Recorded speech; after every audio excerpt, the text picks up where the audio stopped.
Hi guys, welcome back to the Gaither Gang. Today I am going to take you around my house and show you where we keep all of our supplies and how we organize ourselves here in our homeschool. So come along with us.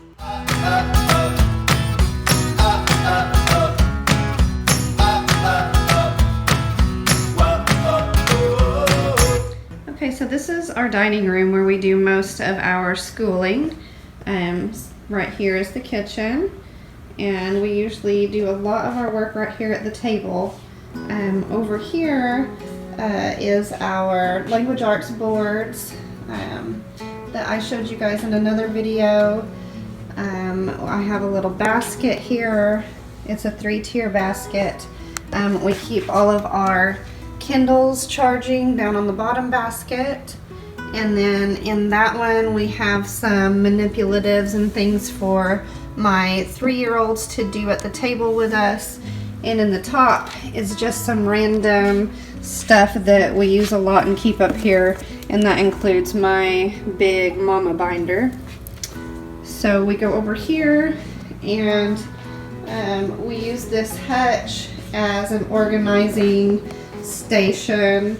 The kids each have one of these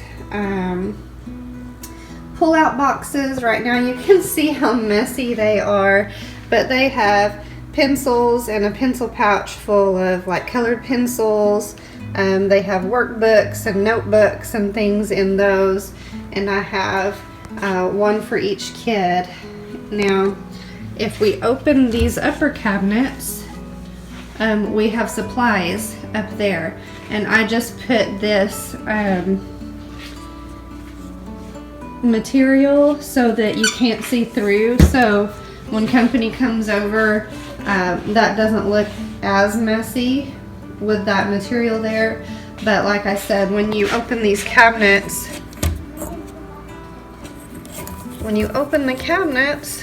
they're just kind of jam-packed full of supplies.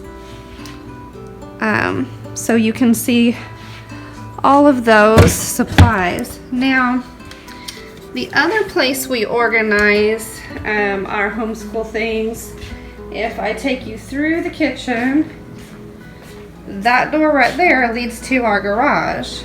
And so let's go in there and I can show you what I've kind of set up out here. Now, we don't park in this attached garage because we have another detached garage, and we just really needed this space. So we kicked everything out of here and made this like a resource room. My intention, as you can tell with the tables set up out here, I have that table and this table, and my intention was for the kids to get to come out here and use this space like a homeschool room, but that kind of got out of control and it stayed so messy that I had to kick the kids out, and now this is more, I use it more like a resource room to where we just store everything and we come out here and get it as needed. So over here we have all of these books. So that's a bookshelf, and they're all just piled up. Books, books, books. Then next, beside that, over here, we have these. This is a 9 cube, like we call it cubbies.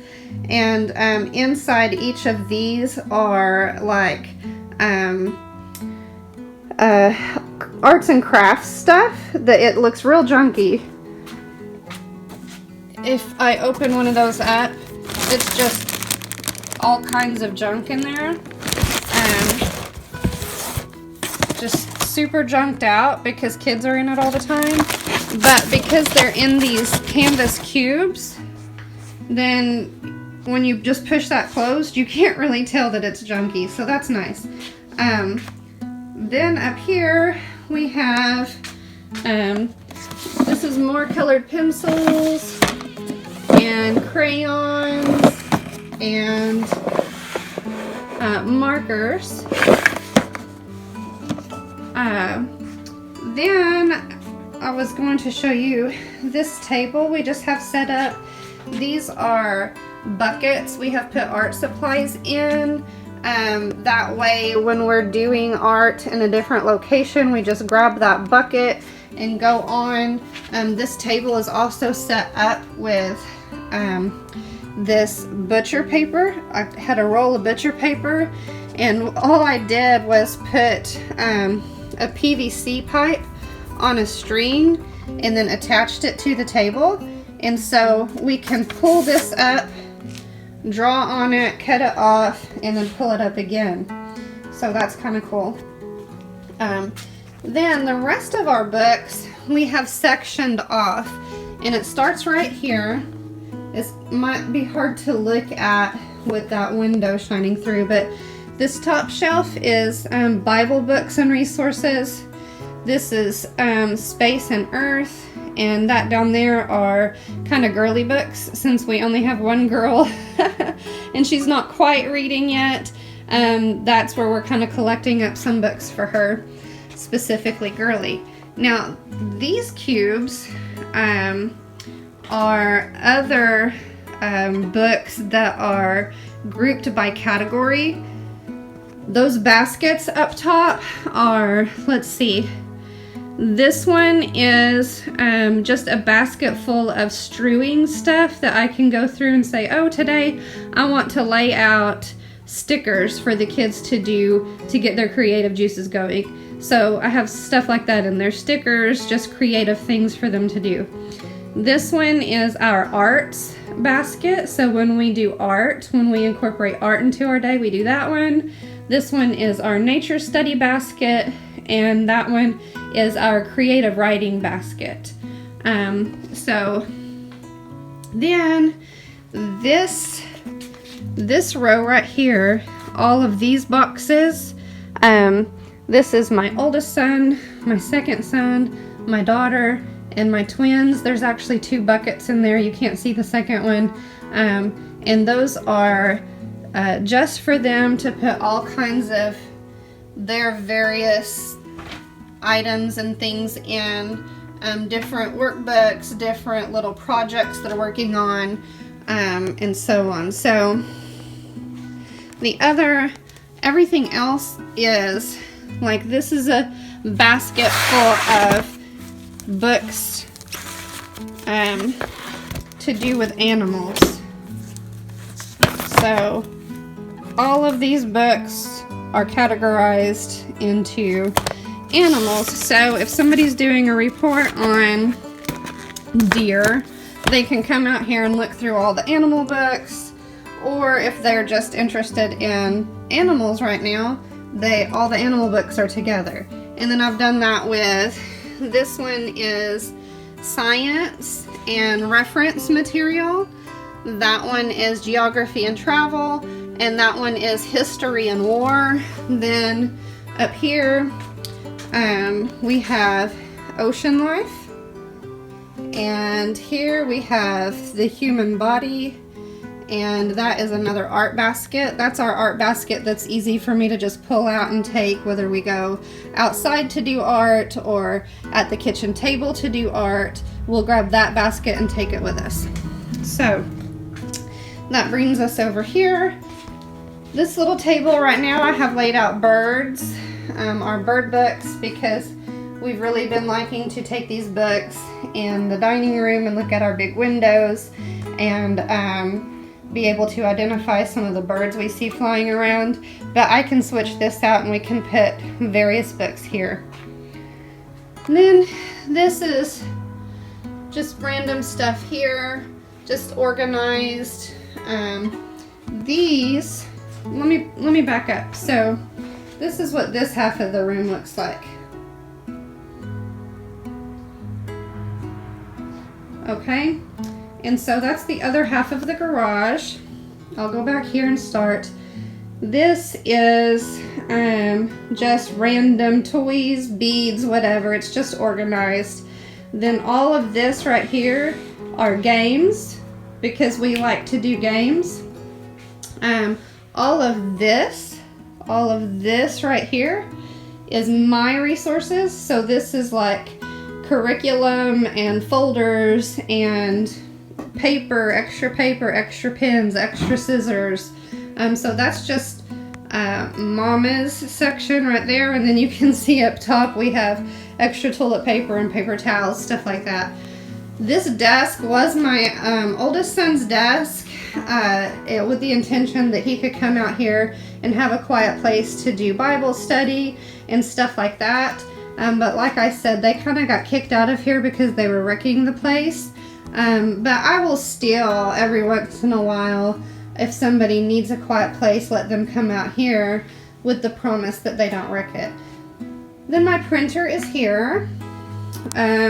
We have a couple of freezers that have our beef and stuff in it.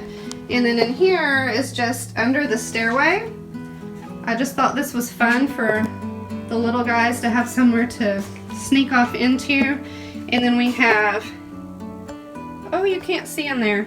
Anyway, under there we have, maybe you can see a little bit, we have big plastic totes with various toys like Legos and Tinker Toys and Lincoln Logs. And right here is just random stuff. It's real close to the doorway, that way I can just come out here and grab whatever I need. And a lot of it is, like this is Play-Doh right here. These are file folder games, just some stuff that I would want to just pop in here and grab and keep it close to the door. And so this is how we have organized. I'll back up here again so you can see it takes up a little, like maybe 3/4 of the garage. And on the other side of that curtain, I just have, you know, garage stuff that we play outside with and stuff like that. So it is not fancy, but it is organized, and hopefully that inspires you guys to be able to have some form of organization, even if you don't have a ton of space. Just kick your car out of the garage and do it in there. Okay, so that's it. That is all I have to show you. That's how we organize. It works for us. It's not fancy, but we have lots of stuff that we just accumulate, mostly from garage sales, thrift stores, things like that. So with 5 kids, we have a bunch of stuff, and that is where we store it. So like I said, kick your car out of the garage and take over. But hopefully I have encouraged you that if you don't have an extra room for homeschool room, you can just do it, you know, sit down on your couch and do homeschool there, or your kitchen table. We do most of our school at our kitchen table, and just wherever we are for the day. And I use that garage as just like a resource room. Let's go out there and grab what we need kind of thing. And it's been working great for us, and I hope that you guys got some great ideas. See you next time.